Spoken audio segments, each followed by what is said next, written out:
আসসালামু আলাইকুম ওয়া রাহমাতুল্লাহ। খতমে শিফা পড়ার নিয়ম। নাম্বার 1, 11 বার ইস্তিগফার পাঠ করবেন। আস্তাগফিরুল্লাহ আস্তাগফিরুল্লাহ আস্তাগফিরুল্লাহ।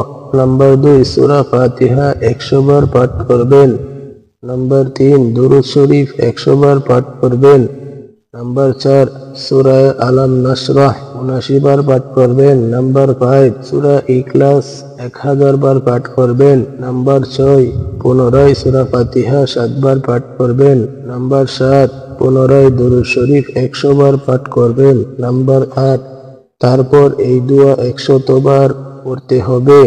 দোয়াটি হলো, এই দোয়াটি পড়ে নেবেন। ফাসাহিল ইয়া ইলাহি কুল্লা সাবিন বিহুরমাতি সাইয়্যিদিল আবরারি সাহিল সাহিল বিফাদলিকা ইয়া আজিজ। তারপর নাম্বার 9, ইয়া কাদিয়াল হাজাত 100 বার কাফিয়াল মুহিল্লা। নাম্বার 9, ইয়া কাদিয়াল হাজাত 100 বার পাঠ করবেন। নাম্বার 10, ইয়া কাফিয়াল মুহিম্মাত 100 বার।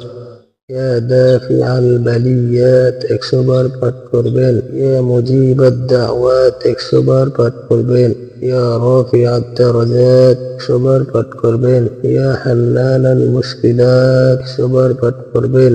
ইয়া মুসাব্বিবাল আসবাব 100 বার পাঠ করবেন। ইয়া শাফিআল আমওয়াত 100 বার পাঠ করবেন। ইয়া ফাত্তাহুল আবওয়াব, ইয়া মুফাত্তিহাল আবওয়াব 100 বার পাঠ করবেন।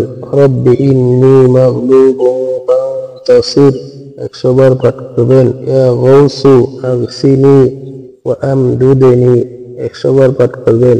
ইন্না লিল্লাহি ওয়া ইন্না ইলাইহি রাজিউন 100 বার পাঠ করবেন। লা ইলাহা ইল্লা আনতা সুবহানাকা ইন্নী কুনতু মিনাজ জালিমিন 100 বার পাঠ করবেন।